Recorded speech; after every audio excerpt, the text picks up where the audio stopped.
If someone survived a childhood in the 1970s, they carry a certain kind of knowledge, the kind that comes from metal slides that could reach the temperature of the stove top, from merry-go-rounds that spun fast enough to launch a child into orbit, and from landing on surfaces that were not made of rubber mulch or engineered wood fiber, but of asphalt and concrete.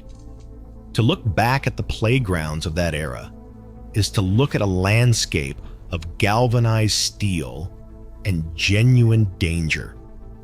These were not play spaces designed by safety consultants. They were proving grounds.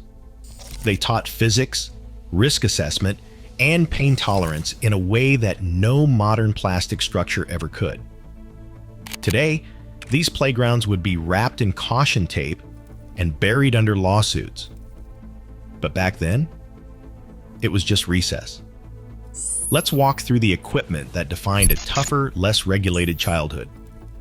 Some of this might bring back the sting of a scraped knee. Some of it might explain why an entire generation walks with a certain resilience. Let's step into that world. The metal slide was the undisputed king of playgrounds in the 1970s. It was not the short, plastic, curved tube found in parks today. It was a straight sheet of galvanized steel that often stood 12 to 15 feet in the air. There were no safety rails at the top, just a ladder, a platform, and a steep drop. But the height was not the primary danger. The danger was the heat. In the middle of July, those metal sheets absorbed the sun until they became thermal weapons. Research suggests these slides could reach temperatures of 175 degrees Fahrenheit. That is hot enough to slow cook a roast. Yet, children in shorts climbed the ladder anyway. They learned to keep their legs lifted, hovering inches above the searing metal, riding down on the heels of their sneakers. The smell of hot metal and the sting of the burn on the back of the thighs were sensory staples of summer. And if the speed was not enough, kids found ways to make it faster. The wax paper trick was legendary. Children would sit on sheets of wax paper to reduce friction to zero, turning a fast slide into a ballistic event. There was no soft landing at the bottom, just a patch of dirt that had been packed as hard as cement by thousands of feet. Then there was the merry-go-round, a heavy industrial circle of steel that weighed nearly 1,000 pounds. It sat low to the ground and had no speed governor, no brakes, and absolutely no mercy. The game was simple. One kid, usually the engine, would run alongside the bars, pushing until their lungs burned, building up momentum. Then they would jump on. The physics of the merry-go-round were brutal. Centrifugal force took over. The kids on the outside held on for dear life as the world blurred into a nauseating streak of green and gray. If you let go, you did not just fall. You were ejected, thrown across the playground by the laws of motion. The distinct metallic squeak of the bearings was the soundtrack of the park, and the dizziness that followed, the dizzy walk where the ground seemed to tilt sideways, was considered part of the fun. In the 1970s, nausea was just the price of admission. Perhaps the most notorious piece of equipment was the ocean wave, better known as the witch's hat. It was a cone-shaped structure hanging from a central pole that could rock, spin, and swing all at once. It looked like a giant metal hat, and it was a crushing hazard disguised as a toy. Up to 40 children could pile onto it. Some sat, some stood, some clung to the outside. As the heavy iron cone swung back and forth, it created a pinch point against the central pole that could and did break bones. If a child fell off, the heavy metal rim would swing back around like a pendulum to finish the job.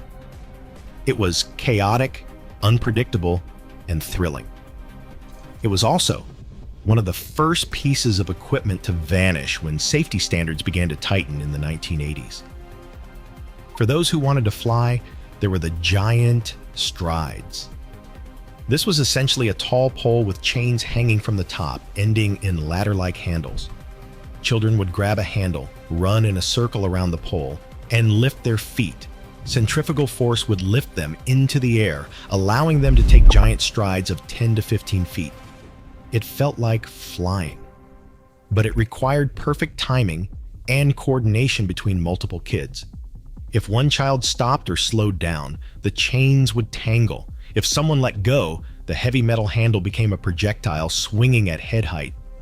Collisions with the center pole were common. Teeth were chipped, noses were bloodied, and yet the line to ride it was always the longest one in the park. Before we continue with the concrete realities of the 1970s playtime, if you are enjoying this look back at a time when safety was secondary to fun, consider subscribing. There are so many more stories about how we survived the decades that built us. We cannot forget the jungle gym. Not the plastic climbing walls of today, but the grid of galvanized steel pipes that rose 15 feet into the air. It was a geometric test of strength and nerve. There were no safety nets. If a child climbed to the top, they were 3 times their own height above the ground. A fall meant falling through a lattice of steel bars, hitting several on the way down, before landing on the hardest surface imaginable. And that brings us to the most defining feature of the 1970s playground: the ground itself. Manufacturers in the 1970s did not install rubber mulch, foam tiles, or engineered wood chips. They installed equipment directly over asphalt or concrete. The logic was practical, not protective. Concrete was durable. It was low maintenance. It was also unforgiving. A fall from the top of the monkey bars was a fall onto solid rock. Scraped knees were not just common, they were guaranteed. Gravel was embedded in shins as a permanent souvenir of childhood. The Consumer Product Safety Commission would later cite hard surfaces as a leading cause of injury, but in 1975, it was just the ground. You learned not to fall. And if you did fall, you learned to get up.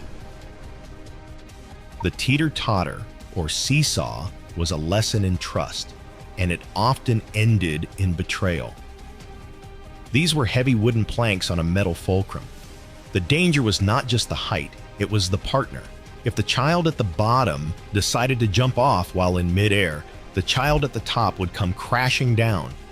The slam was a jarring impact that compressed spines and rattled teeth. It was a brutal physics lesson.